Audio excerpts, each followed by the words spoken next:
Good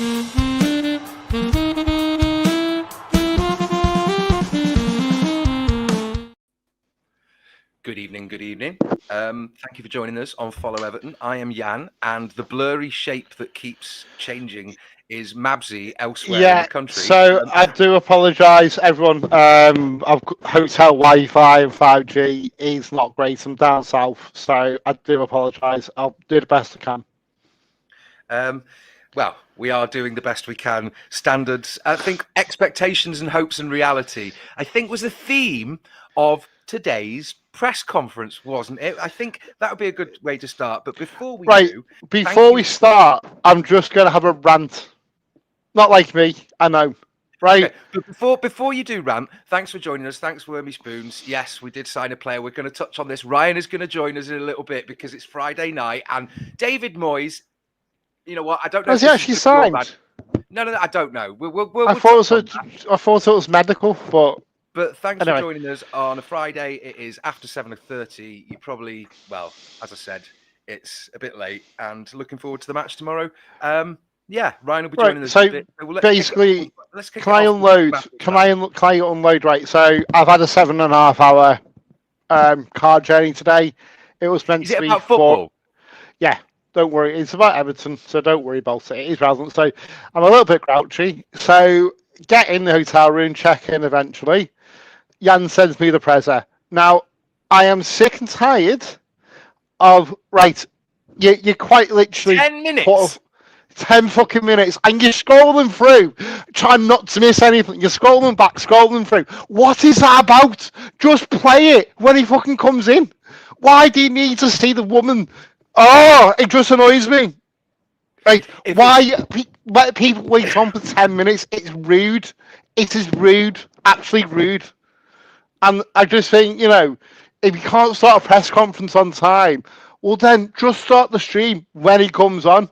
Don't let people hang around, see a chair with Red Bull and Red Bull. Why we got Red Bull? What's that about? Red. Do you know what, though? Why don't they, when they're doing that in the warm-up before the kickoff, why don't they, from conversations, have things that they discuss that they know that maybe David Moyes, they can't field to him in the press conference?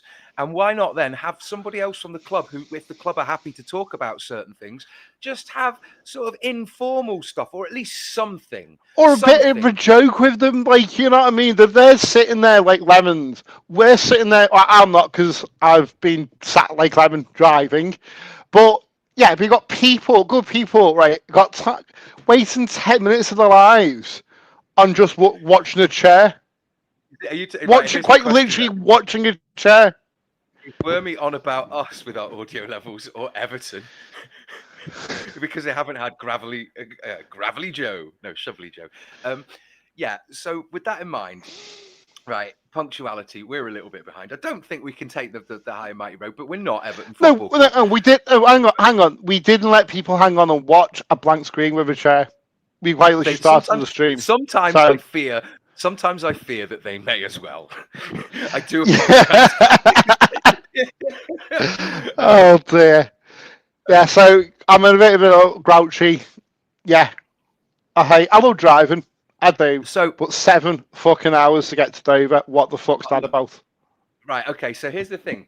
Maybe hindsight, you don't know, to quote Counting Crows or whatever childhood idioms and stuff. You don't know what you've got till it's gone. Right.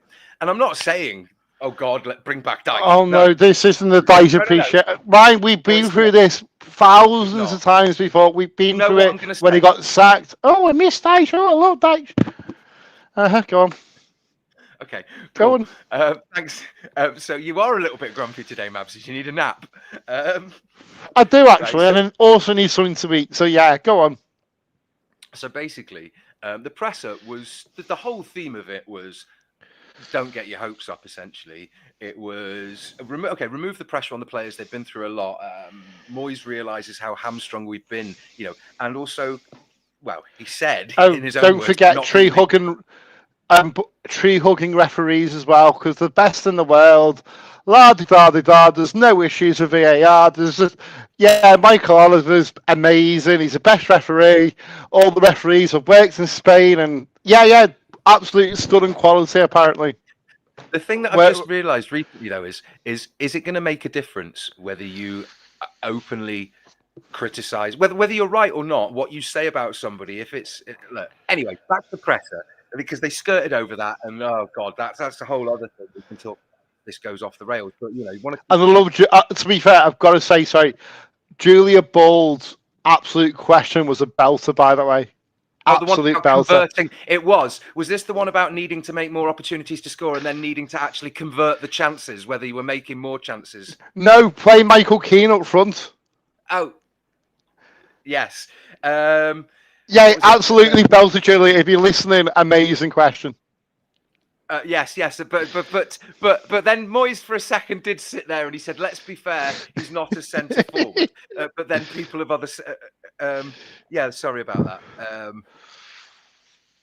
Yes, because Moyes mentioned where Moyes gets it, the one about Michael Keane, exactly. See, he knew what I was on about. Yeah, it was a belter, Julia. Thank you very much. That made me giggle.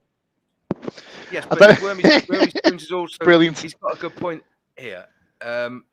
Yeah, but okay, Emma makes a good point. Let's stop being hypercritical and give unconditional positive regard. It's nice not to cringe all the way through a presser. Who cares if he's a bit late, right? Because it was. No, Emma. I'm not complaining. Emma, right? Sorry, right. I wasn't complaining about him being late. Don't get me wrong. I'm not bothered about that. That's the point. Being is, don't start stream for 10 minutes. Start it when he turns up. That's all I'm saying, Emma. I'm not having a go at Moyes. Dyche did do it. They did it with Dyche. They do it with everyone. It's not just a David Moyes thing. I'm not having a go at him. I'm having a go at the Everton communications. Don't start a stream where you got to scroll like for 10 minutes trying to find actually where he's coming in. Yeah, but having said that, you don't necessarily know what's going on. I still think there's probably it's unprofessional. It's unprofessional. I think there's going to be a huge staff shortage at the moment at Everton from pivotal positions due to the huge changes that are going on and people doing as best they can with ad hoc duties. Now, let's not forget the ordinary people that work at Everton. I've had a conversation with somebody recently where it's a case of we've seen a decade or so of lions led by donkeys in a euphemistic way. But having said that, though, speaking of lions led by donkeys, the players that have been through, clearly the performance we've seen in the last few games, and especially under Moyes, and recently there's been a slow and steady increase, but it's not at the rate that we'd wanted to until Moyes came in. Emma, can I just apologise if it did sound like that? I do apologise. It wasn't aimed at it was aimed at the communications team and the media team. So just clarify that. Look. Basically, what it boiled down to is Moyes has been put in a very difficult situation because he's honest. He's an honest guy. He's genuine. He's authentic. You can see that in what he says. There's no masquerade really, which is why it jarred so much, the nature of his departure and all that. But with that being said, right, he's talking about we're not going to make bundles of chances, or the argument of do we have to bring this player in and should we, or we might have to, and versus don't waste your money. Now he's kicked it off by saying let's not get our hopes up. So you've got to bring. And we're not getting good quality in. Yeah, but what does that say about a player that's coming into this club now, saying, "Oh, you're shit," basically, but we need you, right? Doesn't it? But with this, because it's very difficult. It's very difficult to comment on a press conference from my point of view, from a hosting point of view, about the game tomorrow, when there's very little talk because they're so interlinked that we have threadbare players. A comical catalogue, an Argos catalogue of injuries going on, and what I don't get is all this all these sponsorship deals, with the vodka, that Russian Ukrainian vodka. You've got all these deals that we're signing. We're selling season tickets now. Surely that comes in now. So they're saying that PSR. What's that about? I don't get it. We're not paying media rights and funded. Why are we still under this PSR cost? It's ridiculous. Which they're not enforcing now, let's be brutally honest, anyway. Because we all know that Man City are going to get off of it. I think, let's be honest, right? It seems as if I'm not an expert on the accounting windows and all the regulations. I'm not going to spout something off here as law or correct interpretation, right? But it appears now that yes, they've already come out previously having stated that they're going to change the rules. They're not fit for purpose, and that they didn't pass stress tests. Evidently, that's my interpretation. That they're changing the rules. Basically, Chelsea cheated, got away with it. Yeah. No, but hang on. It's okay because Chelsea reported it, and so we just brushed that under the carpet too. No. Leicester took us to court. So we're scared of Leicester, but we'll just fucking dock Everton 10 points. You know what I mean? How many points we got deducted? But it's fine. That's fine. And Forest, but no one else. Now they're sound, but we are still conforming to it. Just go for it. It doesn't exist anymore. Quite literally doesn't exist. But it's okay. As I say, Chelsea can get away with it all they want. Man City will probably get away with it all they want. Ryan's coming. Yes, they. The Premier League do appear to be the Merrick Garland of the football political landscape. Just stock Everton 10 points, nab them with it. Hi, Ryan. How's your new mic? Hello. That's really echoey, Ryan. You wasted your money on your mic. Why is it echoey? Oh, I don't know. You've got the reverb setting on. Yeah, I've been recording. Sorry. Hi. Right, can you keep Mabsy on track? He's a wild card that's bucking off like a bronco. I think he wants a nap and some food, and he's fed up of being in a car all day. Yeah. Well, I haven't heard any of the stream so far, so you'll have to. Shit hire car. No, so what I've said was, so let's recap. Basically, I've gobbed off at Everton for. Well, let's recap, right? Basically, I've gobbed off at the media team, not David Moyes, but for streaming on YouTube for 10 minutes a chair. Just leave it until he comes in the room. No issues with that. What is the point? It's to just get people building up on the stream. It's no different to what we do. No, but it's 30 seconds, but you're trying to find it on YouTube and you're missing it. You just suddenly appears. 10 minutes is too long. And then, yeah, I just think it's ridiculous. Right, so Mabsy was talking about how he's angry about that. He's also the PSR, how it's not fit for purpose and we should just break it, which Wormy Spoon... Well, basically, I've just said, quite literally said Chelsea broken it. Let's be honest. Yes, Chelsea got away with it. It's fine. It's fine, Ryan. It's fine because... The point is, we exist in a system where... ostensibly, there is the rule of law. Now, just because somebody's getting away with an infraction doesn't mean we will, as evidenced by the Leicester fact that Leicester got away with it. Leicester got away with it because they just deceived them. Yes, but we didn't.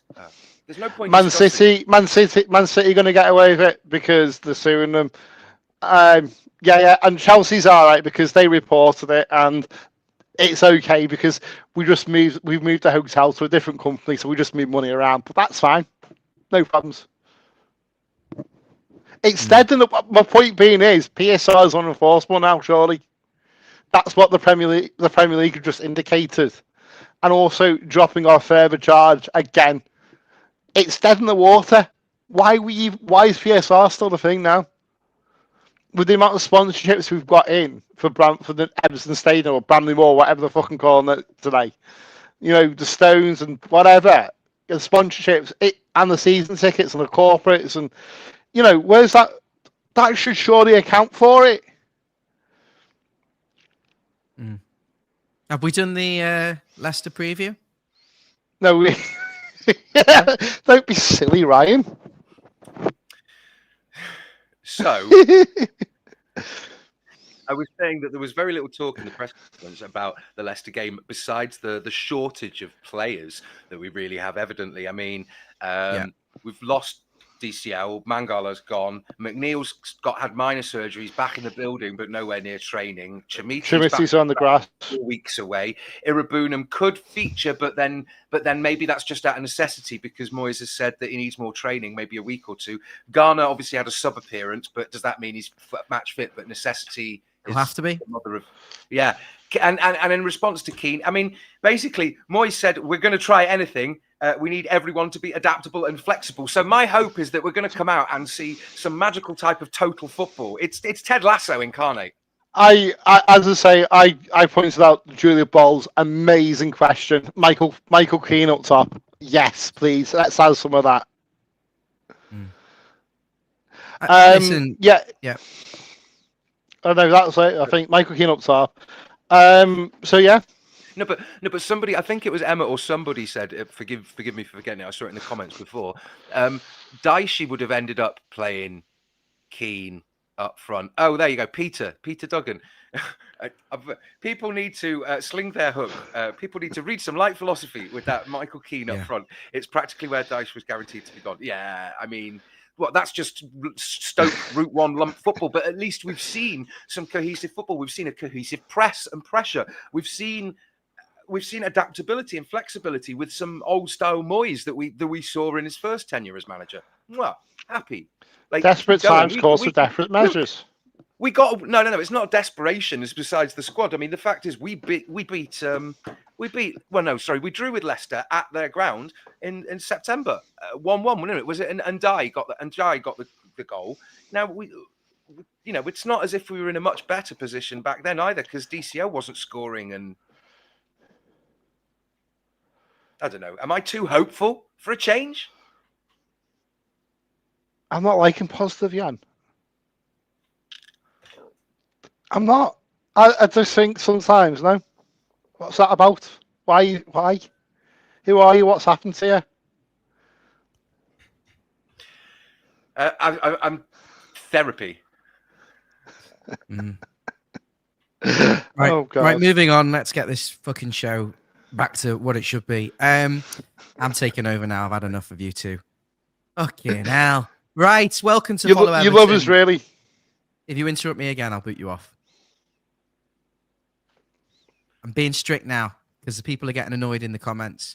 Welcome to Follow Everton. This is the match preview. Well, it was the match preview for Everton versus Leicester. Everton can get the third victory on the row if they beat the Foxes, who are one of the few teams below us. Yann, you want to ask something? Yes, you interrupted me to change topic again. I'm not having it. I was just going to say, Mark Foster made a beautiful endpoint there, and that's exactly what I was going to say before PSR.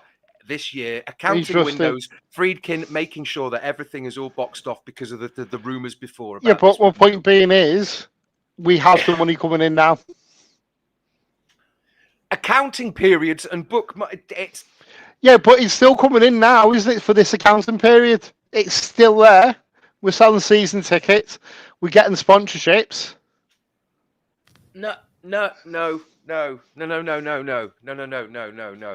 I would agree with Mabsy that we could take a risk on signing players now and competing. But as Moyes has said, there aren't many top players in the market available at the moment. And also the position we are in the league, it's not like a player is going to be the difference between qualifying for Europe and getting Champions League football, where we can take a mitigated risk and say, this player is going to elevate us. We're going to get 3 extra wins because he's a top striker who's going to buy us the goals. It's not like that. But it keeps us in the Premier League.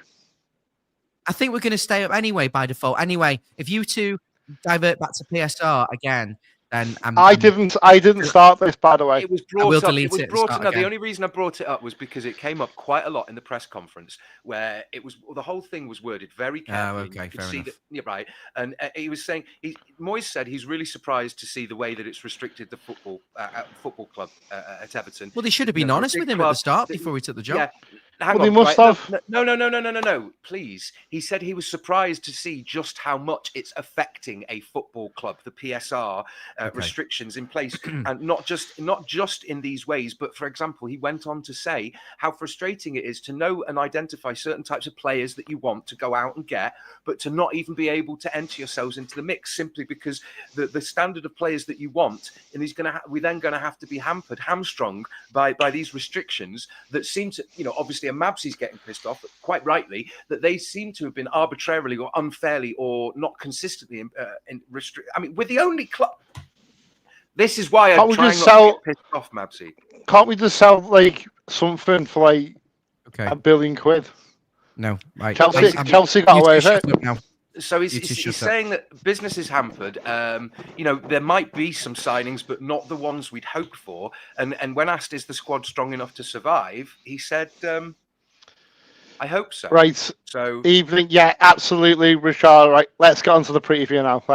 We've had that debate. Ryan's. I'm going to come back to that. I'm going to come back to the PSR. I will bring it in. But just to give the Too stream a Lila. bit, if you're happy for me to take direction on this, so that's why I've been brought in to deal with the. I'm not going to say it live on stream, but you two know exactly what I'm about to say. What I was going to say. Basically say you're childish. No, Yann. exactly. I can't use medical He's- diagnosis on stream. You're too That's what you're saying. behaviour. That's what you're saying, Yann. First of all, can I just establish? Does this sound clear? Yes, it's fine. It's a brilliant mic. Okay, just because I can't actually hear myself back. Mabsy, So Mabsy, do I sound clear? Yes, you do as well. Do I I'll make sound it fucking clear? very clear when I replace both of you with someone with Rich066. Right.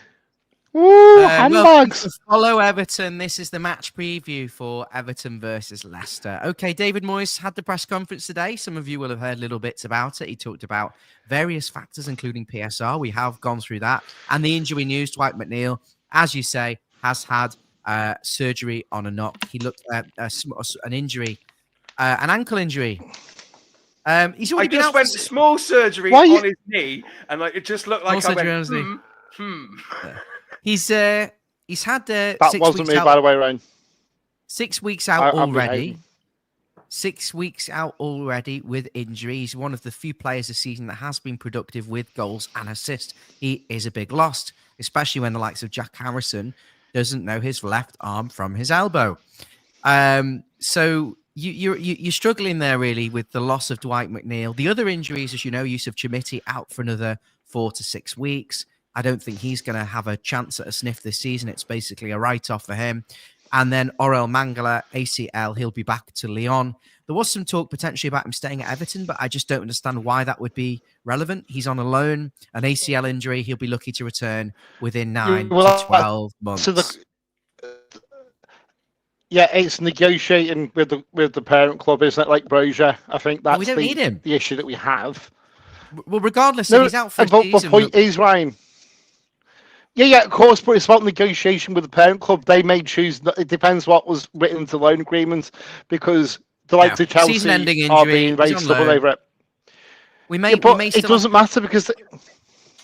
Hang on, please, mother, please, just let me finish my point for the purposes of the viewers. Okay. This is what they're here for. They're here to watch. We're here to educate. An ACL injury, 9 to 12 months for a professional athlete. Okay. Mute the bastard. Right. 22 minutes in, nothing's got discussed. What the hell's going on? We've discussed plenty. Right. Okay. ACL injury, 6 to 9 months just to come back to being okay. And it could be up to a year. Listen, he's on a 6 month loan. He's got 6 months left on his Everton contract. He is on loan. There's no reason for him to stay at Everton other than the fact that maybe we were thinking of signing him permanently. But I don't think there's any chance of us signing him permanently on the back of the ACL injury. So look, he has to go back to Lyon. We're a man short in midfield. Whether we have to pay his wages, I assume we have to cover his wages as normal. We've got an agreement to cover them till the end of the season. And it's not Lyon's fault. This is why you have insurance. I think we make a claim on the insurance to cover the losses. And that's how it's dealt with, Yann. Why isn't Brozier gone back then? Why isn't Brozier gone back? Because Chelsea have refused point blank to let him come back. Season ending. Look, basically, there should. If you're smart, you have contracts written out where you make it seem favourable. But look, for instance, there's a tenure of a loan. If it's like a 4-month, 5-month loan for half a seat or something like that, you say, look, if an injury is assessed by an approved doctor or our club doctor or whoever you want to rule this player out for X number of fixtures or something, we can send him back and terminate the thing. Or they've got insurance that covers the wages. If you don't, you're running you're meant to cover your asses. Yeah, there's insurance in place. Okay, moving on. So that's the situation with Mangala. He's out for the season. Brozier's a different one because he's only out for 2 to 3 months. So Chelsea are obviously saying, but we can argue through solicitors. I mean, Kevin Thelwell and Chelsea's director of football, Paul Winstanley, are friends, and I know that with good authority. But what I will say is, it is a business. He's got to look out for himself, and we've got to look out for ourselves. And we can argue he was injured when he signed. He played 2 games, and he got a similar injury again. This guy can't stay fit. But that's the risk. This is what happens when you're incompetent in your recruitment department, which is what Everton are, completely incompetent. You've seen it today. We're taking a massive punt on this ex-Southampton player. No. Don't confuse the two. We have been incompetent. Now we are incompetent. demonstrate. we're going to potentially demonstrate incompetence due to literally lack Desperation. of ability. It's No. desperate. That signing is desperate. Because if we cannot, It is desperate. if we cannot sign the players that we need to sign or that we want to sign, but we still need bodies, we still need people, it's going to look like a failure. Of We've got a recruitment, mandatory, Yann. We've got a mandatory buy clause on him if he scores a certain amount of goals. It's a bit too risky for me. I think we want to keep our options a bit. Yeah, but if you score, if he scores goals, good on him. Or this keeps us up. Yeah, 16 million quid though. Listen, I know. I just want to stay. Yeah, on but be topic 'cause I rich think it'll help you both. Come back to that in a moment. The other injury, of course, Calvert-Lewin, he could be out for a month. So, I mean, this does pose a few questions. Then I'm going to direct questions to you both for the benefit of the viewers here, just so we're not interrupting. I'll start with Yann. The striker conundrum. Then Calvert-Lewin potentially out for 1 to 2 months. It leaves. It doesn't really leave too many answers because you've only got Beto, who was potentially leaving this month in this position.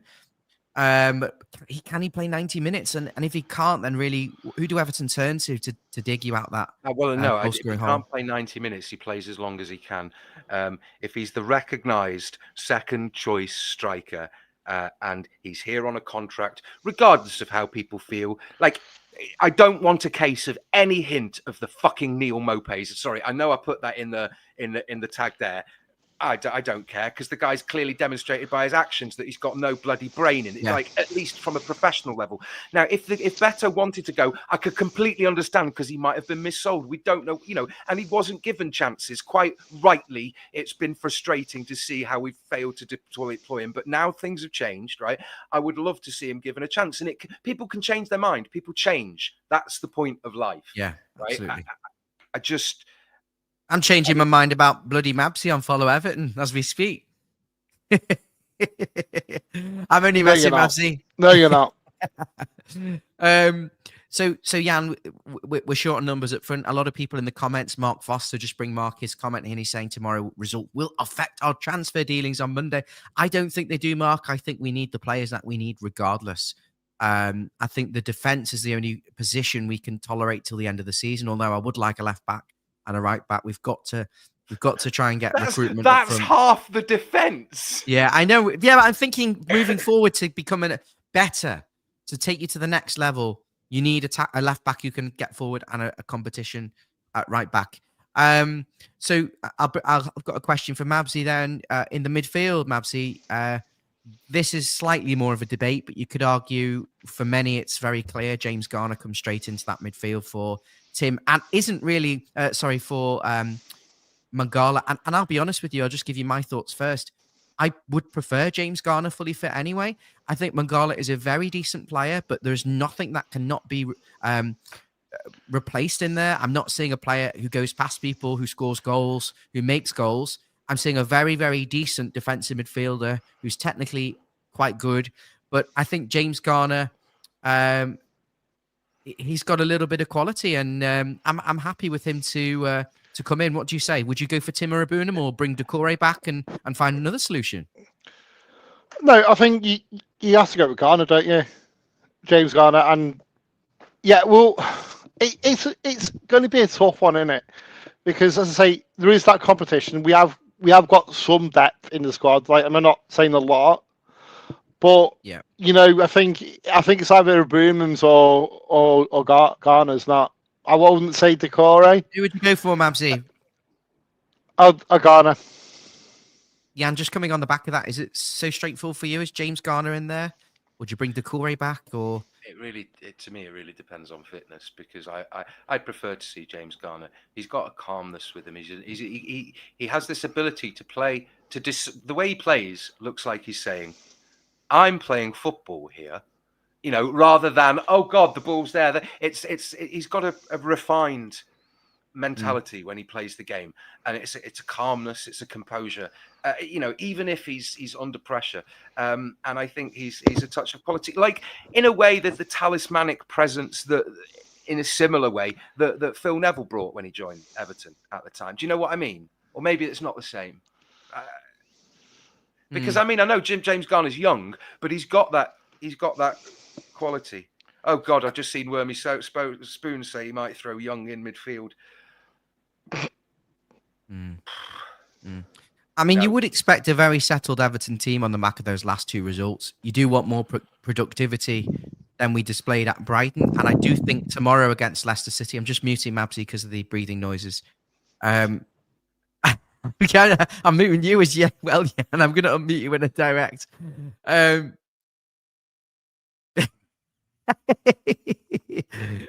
Imagine, I love Mabsy. He's one of my good friends. He's getting straight on his phone. Why are you both looking down awkward? Do I have to boot you back in? It's meant to be a sense of humour. You'd say it's a very settled Everton team against Leicester, but looks like Beto and James Garner are the enforced changes. Mabsy, is there anyone else you bring in? Any other changes you do for this game? I think we're very limited, aren't we, in what we can do. I think Beto has to come in for DCL, obviously. Yeah, I can't see we have a choice in our first 11 at the moment. Yann's trying to say something, I think. Go on, Yann.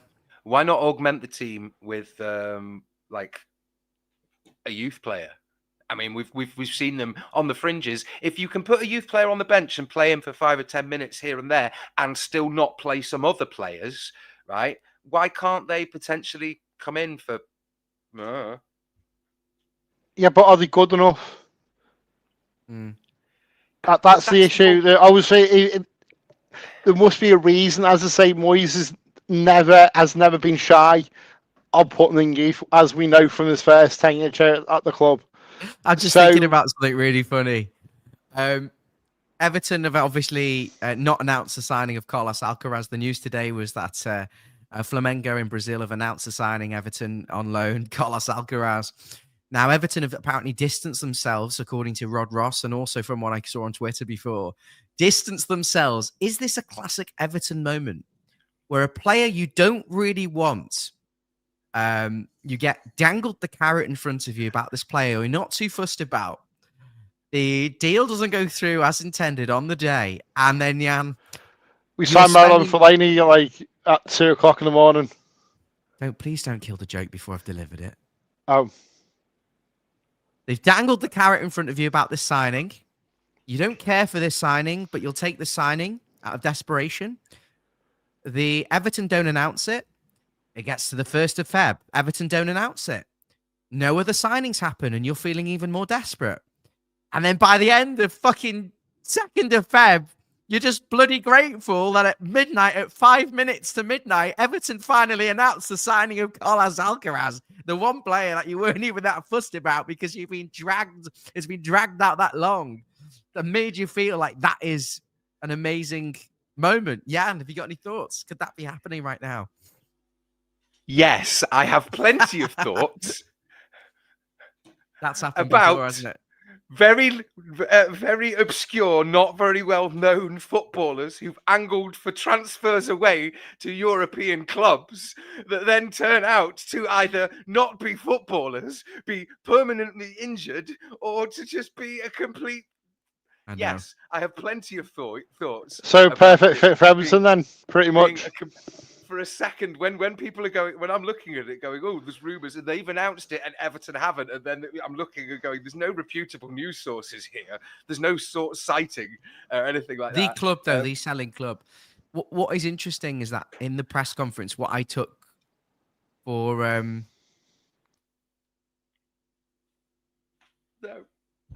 I don't know whether you picked up on what I was trying to say, that I don't want to be guilty of slander or anything, but it's not unheard of certain football clubs in certain parts of the world, or footballers or their agents or their uncles, not necessarily always operating in the most scrupulous of ways.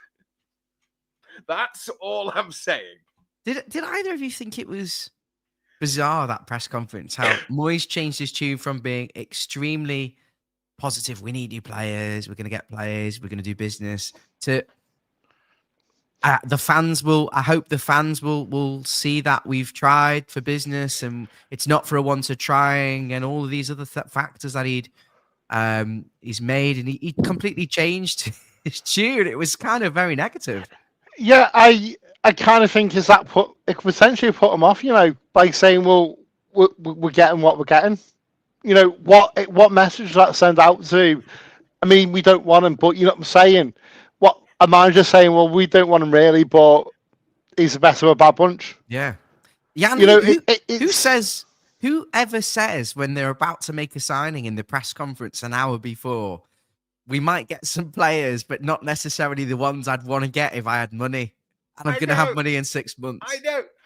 I'm sorry. I just thought up a bit of a joke there. It's like we're fed nothing, so that we're happy when we're given scraps. And I just saw a picture of Everton fans holding a begging bowl. Going, please, sir, can I have some more pay? You keep talking. Wow, you actually went there. You actually went there. That's so funny.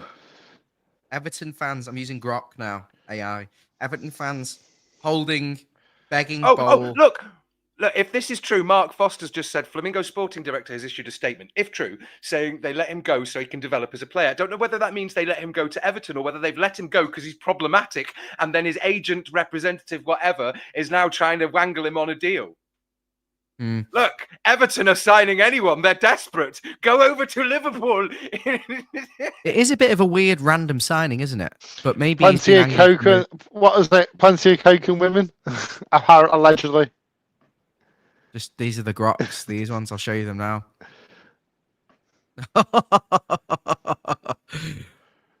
There's a few of them. This is the first one. What is it?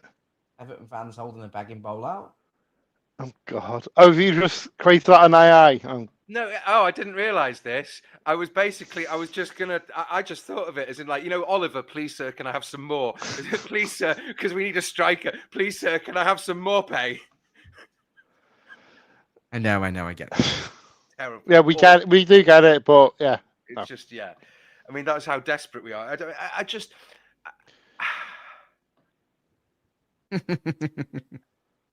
Look, the guy's just honest, but I think I love David Moyes. Look, I value honesty, because if he's going to sign a player and he's going to come in, there's clearly going to be the sentiment of most people and the reasonable people and the people that you'll want to sign. I mean, footballers are a little bit head in the clouds, paid fortunes at a young age, yada, right?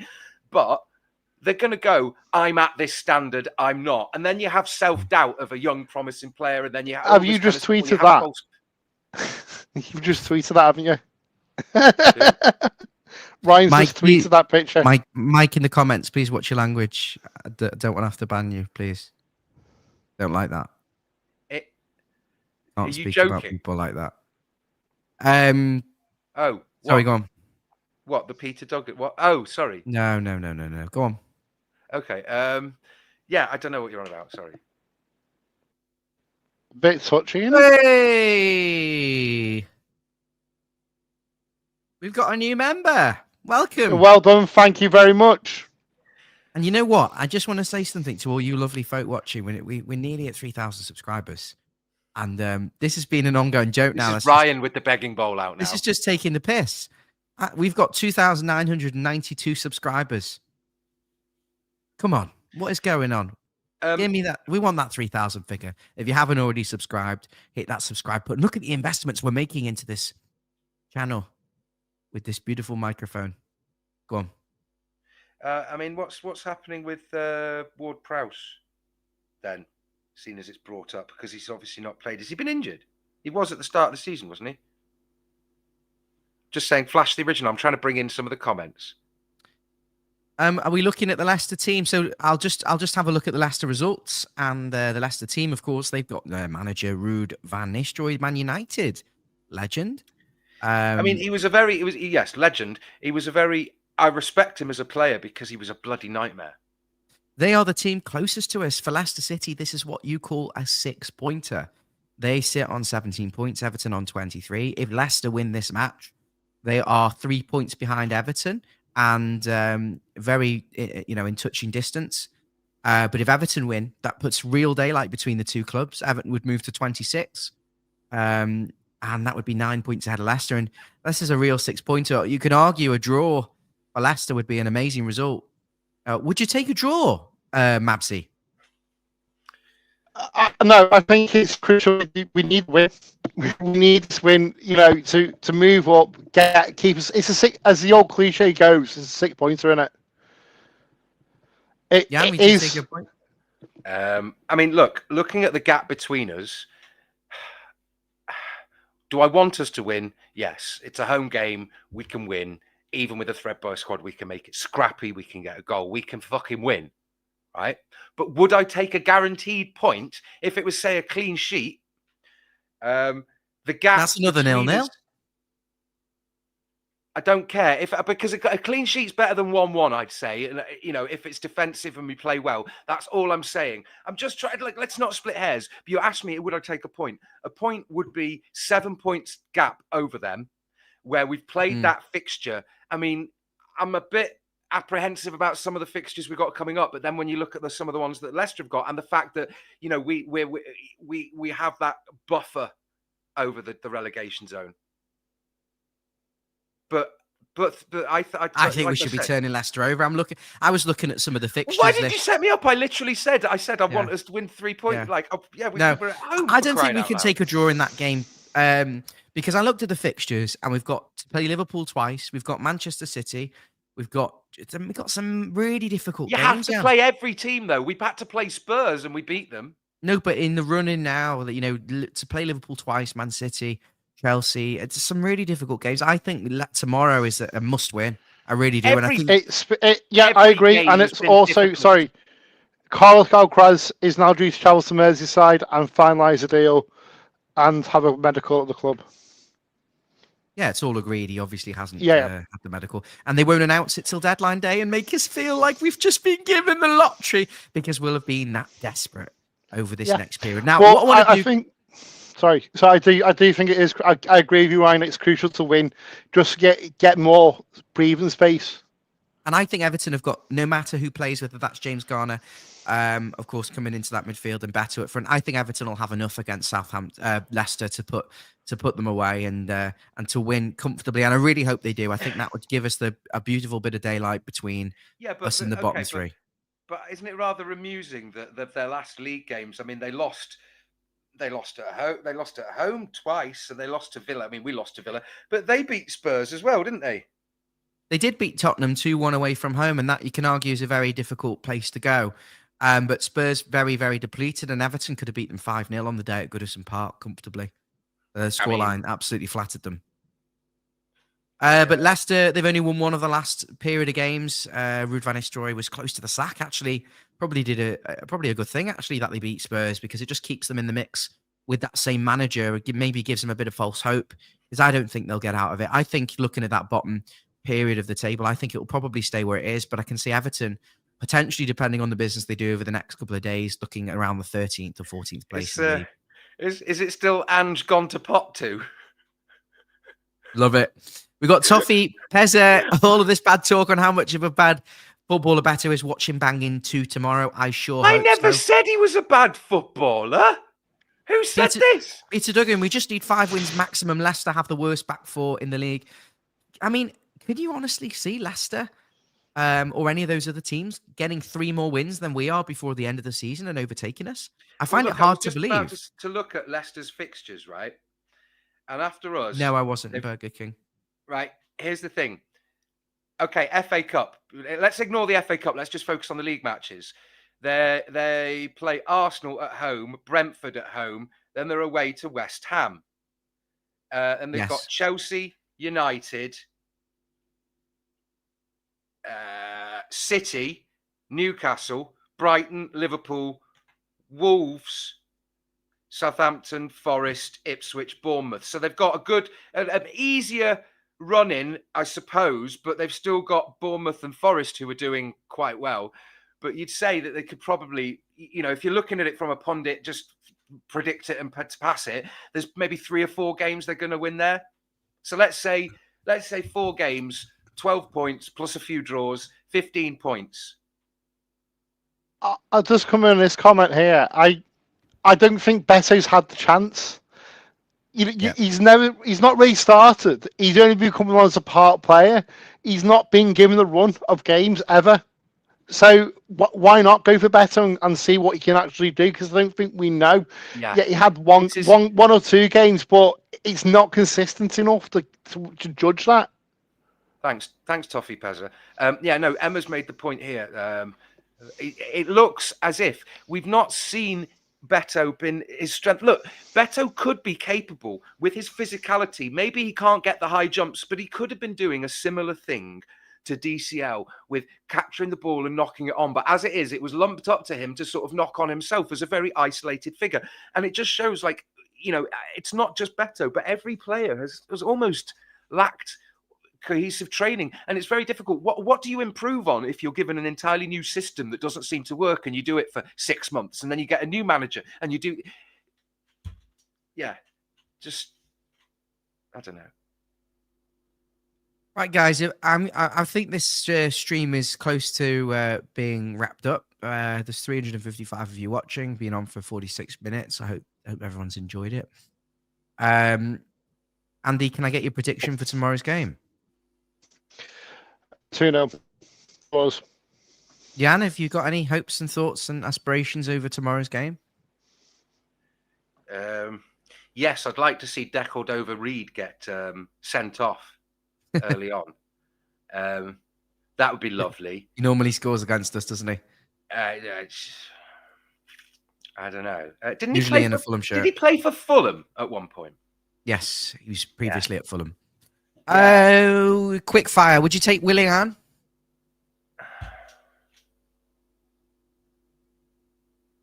Is it that desperate? 36-year-old Olympiakos.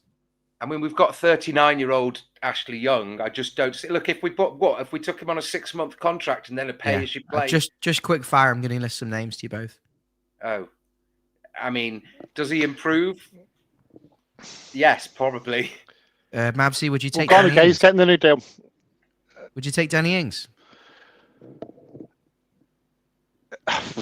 Yeah. Even though he's not, I would. I would. Oh, that is fucking desperate.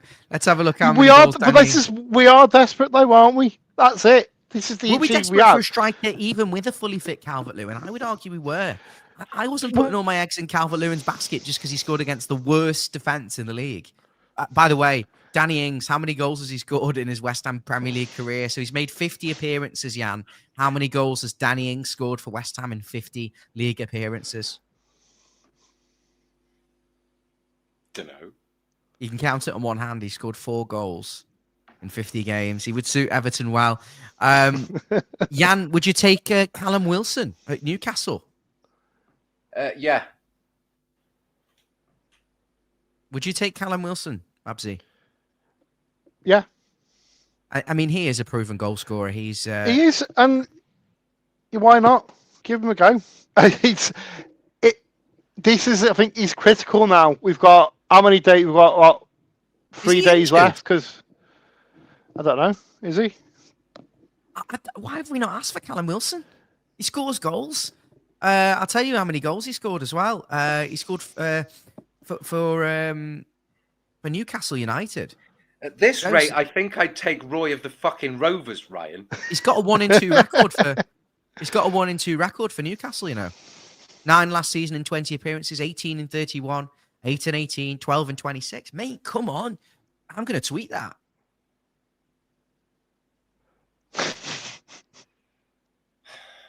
And then he talks to us about being professional. Hashtag just saying. Yeah. Is that Patson Daka? I'd take him. Patson Daka, would you have Patson? Callum Wilson's injured, apparently. Oh, so I'm wrong. That sinks your battleship, and he's not tweeted that. I have deleting it immediately. Brilliant. Would you take Ferguson? Ewan. Evan. I don't know. Whatever you want to call him. Ferguson, not Duncan. I've not seen enough, to be fair to it. Is it kind of like a bright start that he's like fizzled out a little bit? What's your prediction for tomorrow, Ray? you don't seem to do these. So what's your prediction? I think Everton will win comfortably tomorrow. I think they will just have enough. I think Moyes will have the team really well prepared and they'll turn Leicester over. That's my belief. I really do think for this game. I then think in subsequent matches, they're going to get a lot harder. I think, for example, Bournemouth will beat us at Goodison again. And I think we'll struggle in the derby to even get the ball. And I think we'll try and low block and hope for a 0-0.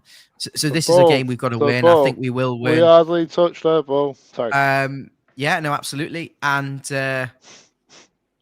I think for deadline day, I really believe that the only deal will be this Carlos Alcaraz. No, not the Spanish tennis player, but I just think this will go down to the wire.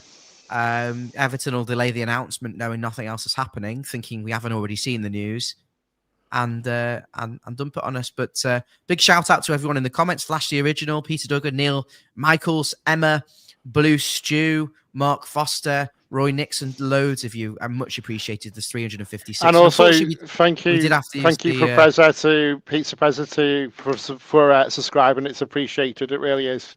Thank you so much. And I just politely ask you again, abuse of any member of Follow Everton is completely unacceptable. And unless we're doing it to each other. Yes. Yeah, that's fine. There's a difference between banter and humour. But, if we think he gets too far and we've warned you twice and then you continue to be abusive for whatever reason, then unfortunately we'll have to remove you from the stream for that particular stream and you'll be given an opportunity. But if it's becoming a regular thing, I will block you permanently and remove you from watching all of our content. You were in Burger King. Flash is convinced. I wasn't in Burger King today. I was in a hat shop and I was in... Not for me. And I was in IKEA. So I haven't been anywhere near. Why would you go in a hat shop to buy a hat not for you? As me and neither the hat shop. Okay. Are you getting married? No. Are you eloping, Ryan? Without telling anyone? No, but I'm not going to disclose what that is for because it would give personal Yes, information yeah, okay. Okay. Love that, Sig Protective. Fair enough. I wasn't. Fuck you, Flash the Original. He says I'm a double whopper. Flash, I've just put you in a 5-minute timeout. No, don't. Oh, I can't undo it. No, undo it. I thought it was a 5-minute timeonie. Oh, the stream's ending now anyway. No. Doesn't matter. He'll come back. It comes back. He comes back on the next stream. You get some. It's only that one. Didn't we do this once and we accidentally, but they reappeared? You did this to somebody. That's really like... No, it's when you put them in timeout, it's meant to be like a 5-minute timeout. Well, let's just... Yeah, listen, it's what it is. I'll give him a free VIP membership if he has to make a new account. He won't have to. Oh, I banned Peter. Did it to Peter Duggan? Why did it to Peter Duggan? Should we put Peter in timeout for the bans? Let's not. Peter's well owed one. he's on his multiple final warnings. Yeah, I'm feeling positive. I'm feeling really positive about tomorrow, and I think David Moyes has restored a little bit of trust and belief in the fan base, but it can quickly evaporate. I just feel like he has to do what Mabsy said. He has to take a risk with PSR. I think he has to go. But you know what? I think it's gross incompetent. I'm going to be very clear. I'm going to make a big rant here. It's completely incompetent that we are in January 31st and we don't have players lined up when Kevin Thelwell has seen the dross we have performed all season and we have not had names and we have glaring deficiencies at left back, at right back, and central midfield and attacking midfield and up front and on the right wing. So you, Kevin Thelwell, for me, you're not getting a new contract. I'm not trusting you with the big budget to spend in the summer. I think we need to be looking elsewhere. I don't think he's done enough to justify. And people say he had no money, but he still agreed to pay £30 million for Beto. He still took Jackie Chan Harrison on loan again after he couldn't hit a bando with a banjo. David Weir. David Weir. David, where did it? David, where did it? David, where did it? And now we will turn on the reverb. You Ryan, can hear you a are very quite- echoey stream now as we welcome for Goodison Park. Ryan, you are quite literally enabling Yann there. Just saying. No, I think it's look. We do need to see an improvement in recruitment. you, We are Eugene. hamstrung, but the part of the situation we've got in has More been predictions. look at the comedic things, but everybody knows it. Everybody knows. I don't need to repeat the sort of class and everything and buy and play it, and then I just like I'm not deriding the players, but why'd you get 4 marquee signings for different? I think this summer, Everton, without a doubt, are going to sign 3 or 1-0. 4 top players. Yann, I've got no Yann's doubt. question. 1-0. Who's Mark Key? Who's Mark Key? I've never seen him. Everyone goes on about, but who is Mark Key? By the way, Don't 6 worry. more It's subs to wave your head. 3,000. Wave your head. 6 We more actually on subs free- to 3,000. Who will be the 3,000th member? Mark it. Oh, fucking hell. Slow burner. Slow burner. Right. Anyway, I'm gonna have to. I'm gonna shoot out. See you later. Bye. Thanks, Babsy. Oh, it's all going quiet over the... Oh, my God. Listen to that. That piece. The pin drop. You know he's in the green room. He's in the back room, right? You can still hear what you're talking about. Hello, Mabsy. I'm very sorry, darling. You in the back.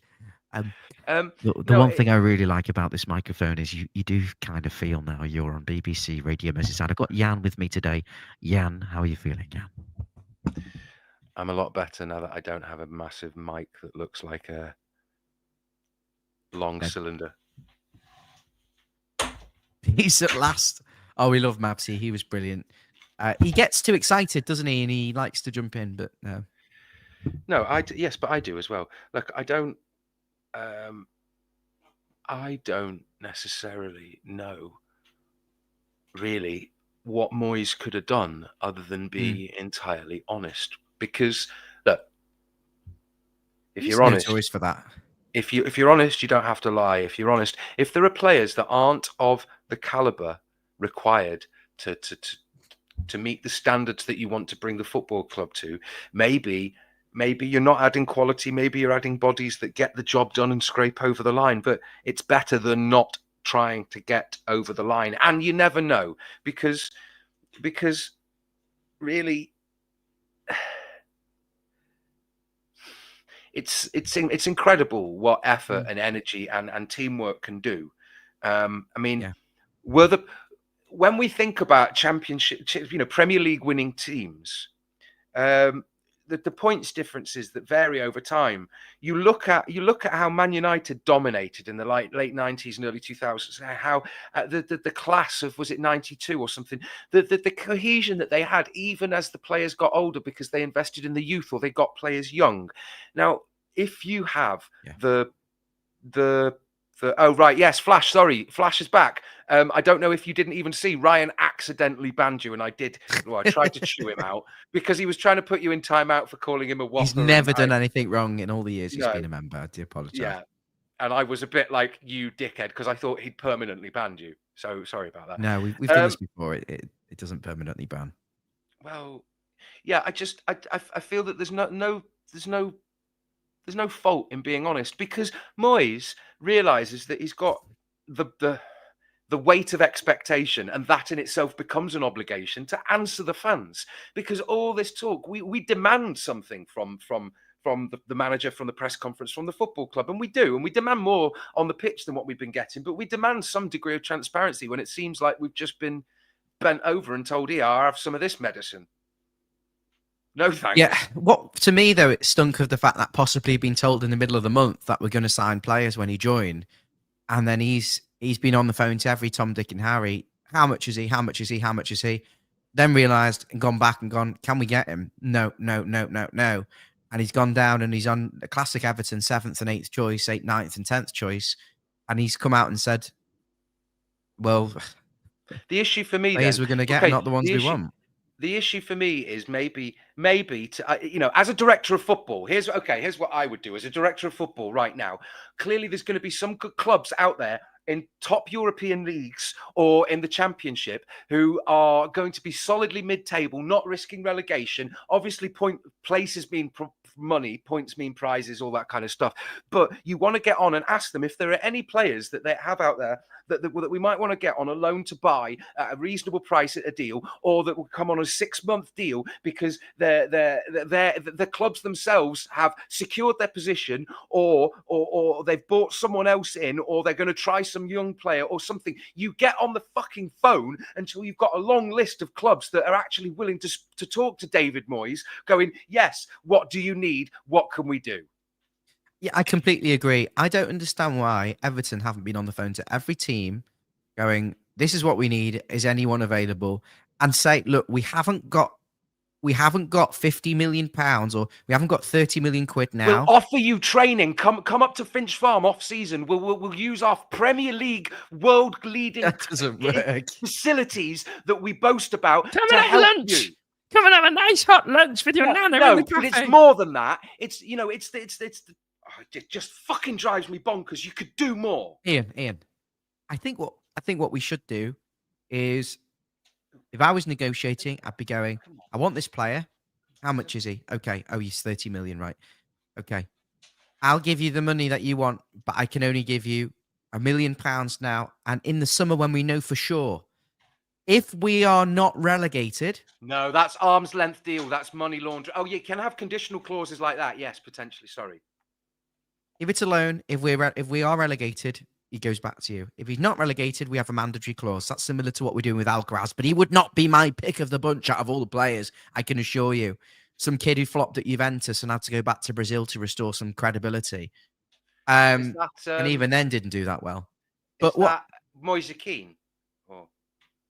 No, that's Carlos Alcaraz, who we're just about to sign. But what I'm trying to say is we will have the money in the summer. We may have 100 million. We may have 150 million. We will have to rebuild, and we will have some serious money to spend.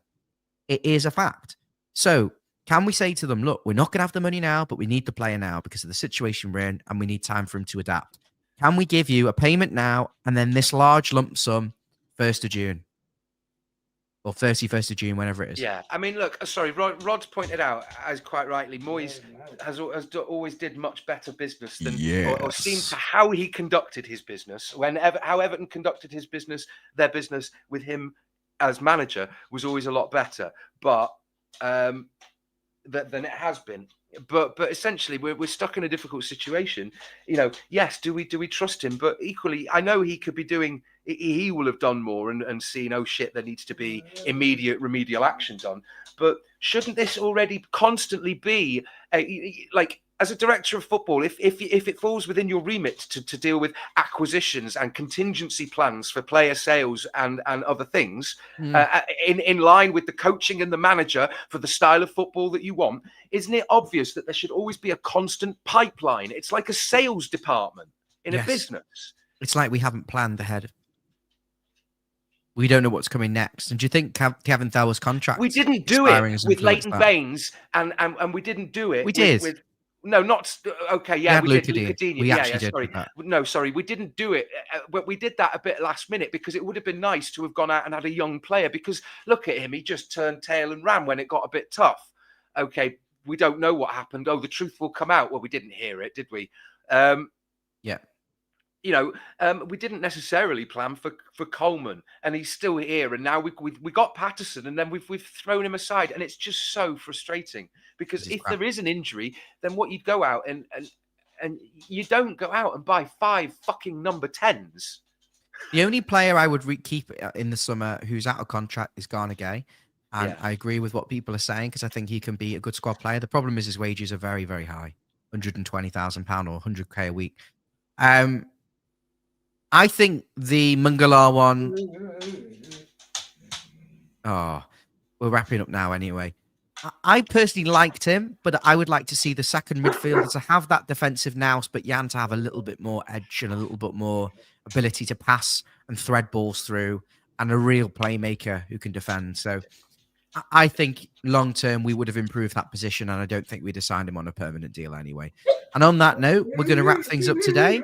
Yann's very busy, and I really appreciate everyone watching. We're so close to the 3,000 subscribers mark. I think it's only 5 more we need. So if you haven't already subscribed, much appreciated if you can do that. And let's hope Everton can turn over Leicester tomorrow. We should have some pre and post match content. It won't be from Yann. He'll be at the game and leaving. We may get on his phone if he can. Ryan. Yeah. I got my season ticket. Fabulous. You did say. Front row. Congratulations. I hope you can see the other side of the pitch. Of course I can see the other part. The only reason there's that curve so bad at Goodison is because it's an old pitch and it's been raised over the years. It's going to still have the curve for authenticity, right? You're going to be on TV every week, mate. You're going to be that screaming man in block 12.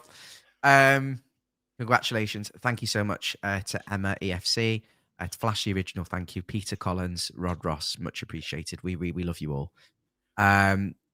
The Everton Stadium, for me, I'll just give you my thoughts just while we're talking about Everton Stadium. I'm eligible next Wednesday to get my season tickets. I've had a look at the ground. I've had a look at the maps. I'm going to be quite negative about this. I think Everton are ruthless. The reason is the North Stand, you've got the sun in your eye, you've got the away fans laughing their heads off next to you, and you've got the family bit and bit. Then you've got the whole of the middle section, main stand, and Bullens equivalents and paddock equivalent, boxed off to the corporates, sold off to the highest bidder. And then you've got your South Stand where you have to literally stand. So if you're older than 60 and you don't want to be stood up for 90 minutes watching terrible football, you have to be at the back of the South Stand where it's very, very steep, very, very high. You may have a good view, but it is very steep and very high. So where'd you go? There's not a lot of choice. That's the only negative for me. The stadium's beautiful, but I think it's difficult for a season ticket holder. Certainly ones who haven't got tenure as long as I want to say a few things though. Has it been made clear to people, by the way, that staff at the club have been given like a ticket based on their tenure of service at the club, which they have to pay for, and the option of a second one, which a lot haven't gone for, which they also have to pay for. Nothing's been given for free, and the tenure is based on how long they've worked at the club. Exactly, and nothing at Everton when it comes to season tickets is given for free. It's been easy, right? No, because let me explain this. Let me explain this as well, right? I find it really frustrating. The club could easily do this. I reckon there's going to be some people who might not be totally happy. Or, for instance, I was considering Club View, but then I didn't want to have a ticket for a year to treat myself the first year at Bramley Moor and then be stuck. Stuck with whatever's left in the waiting list. So why they don't have that option to potentially reserve, or get this, Ryan, why are there not multiple schemes where they can switch people around? Where look, you sign up to the 19 games, you potentially sit in about 4 or 5, or maybe all the locations. If you want to narrow it down, they have different groups of people who can't decide between this stand and this stand. And then what you do is, when you've decided, next year they'll say these seats are available, and in your cohort of 50 people, you know what I mean? They mix everyone up to sort of move them around the ground. In your cohort, you've got the longest tenure. You pick the first seat. They could easily have done that. It's Excel spreadsheeting, access databating. I did this kind of stuff with finance. It can be done with a few people in a few days with macros and Excel. It's easy, and they haven't done it. And they're locking people in just for the sake of money. They're having people like the tenure. Okay, what I do have to say, though, is someone very, very lovely at Everton Football Club. It's the ordinary people, because these big decisions have to be made from on high, like from how are we going to do this? It's going to be a top-down decision, right? How are we going to enact this and put it on the website? And the ordinary people that you deal with at Everton Football Club, the stewards, the staff, the people answering the phones and the emails and the social media, they fucking work hard. Right, and it's why we care for the toffee ladies and the kit, but the contract day. It's because they fucking work hard and they make this club. And I've got to give a shout out specifically. I asked permission for this. There's a young girl at Everton who works there called Kate, who literally just was wonderful in sorting out the season ticket. The website was being a pain. My mum's elderly. They switched the tenure, but the difference between my ticket, my dad's who died, and they said, some guy said, well, my son who's 4, he's got to wait and sit in a different place. I'm like, me and my dad sat in the seats 20 years, and it's what I call a transfer of interest. Like you inherit it. It's not going, oh, someone else wants to go now. Yeah. Okay. We're not going to discuss this much more on the channel. No, but it's the ordinary people that really make Everton Football Club. Yeah. And it's about time that, like, because we're ordinary people, we go the match. And yeah. And I was dismayed to find out that if I went into Club View, you're stuck in like in a pen. You can't get out. I could understand it being exclusive. I could understand it being exclusive, so not being able to get in, but not being able to get out. Yeah, because it's exclusive. You'd have higher prices, captive audience. So it's a lost leader. The £10 preloaded for a drink means that, well, you're going to get a drink, and that might cover the cost of 1.5 drinks. So you're going to get more in food. So actually, you're always spending money. Look, they know those seats. They know those are seats equivalent of the back of the main stand, and they were good seats. So they've put them at £1,200 each. They've given you that kind of loss, that tenner back. They're actually not making anything of it. The tenner £190. So the season ticket value. It's called a loss leader. It's why supermarkets will have. Yeah, but that doesn't matter. That doesn't matter. It does matter. It's the principle. Please. £1,200 for the season ticket, £190 for the beer, and then the season ticket effectively cost £1,000. That would, on its own, then without that drink, would be the most expensive seat in the stadium. Probably about right for where it is, a central position, and I probably would go there if it was not the Club View, because I don't drink and I have to go to work. Like tomorrow after Leicester, I have to leave 5 minutes before because I've got to go to Oswestry, an hour and a half drive, and I'm gonna. Yeah, it's a nightmare that I'm even going the match. I'm being stupid doing it and going through the tunnel and all the faffing around. But what I'm saying is, I would probably look up there, but they pigeonholed everyone in and said, you've got to stay in there. You can't change seats once you're locked in. That's anywhere in the stadium in this first season. But, £1,200. But there are people in there, you're right, Yann, they can't go out. And then they've got to pay for drinks in there, and they'll make a ton of money on the people who are stuck in there. Maybe the bar prices are a bit more expensive because it's Club View. That's what I was thinking, because once you're in that place and everyone's drinking and all that, it snowballs, and it's the mentality. And anyway, look, okay, I think we need to go. I just love to see some options for people, because what's going to be fascinating is how is the demographic of people that want the sort of the standing, the safe standing, right? That maybe equates to the street end. Now, for me, I don't know whether I don't necessarily want that, because I like the sideways view. But I'd say that while there is a mix of people in there, it's seen as the most vocal, vociferous, diehard, all that. So for me, there's a huge crossover in bell curves between those kind of fans and fans who are going to be from 16, 18, 20, whatever you want to say, to 35, 40, 45. So they're going to be, because there's a bit of a crossover. The passionate ones, they're not going to want to, have their glasses or have a bit of room or go for something to eat. They're there for the football, maybe football and a drink. So of course, there might be the ones who are happy to stand. So I've seen people, showing people panicking about the seat allocations around the ground. I just think it's really terrible. If you're say you're an older fan and you maybe in your 50s or 60s, you don't want to stand. You're in the Gladys Street, you're happy to sit down at the moment, and then you're being told if you want the equivalent now, you have to stand. And what if you don't want to stand? I appreciate it helps sometimes, and people do want to stand at ways they stand. That's fine. But if you don't want to stand, mate, your only chances. Do you want to sit with the sun in your eyes next to the away fans and the family? Was there ever a stand seat? Was there ever a questionnaire done of all the season ticket holders, people on the waiting list and digital members, of if you had a season ticket in the first season at Bramley Moor, where would you want to sit based on this information? I'm wrapping this up. I've got to go. Got a little baby. It's interesting though. Yeah, thank you so much. 6 subscribers away from 3,000. If you haven't already done it, smash the subscribe button. We'll be back tomorrow. Yann, lovely to chat with you. Thank you to Mabsy as well for his endeavours before. Good night.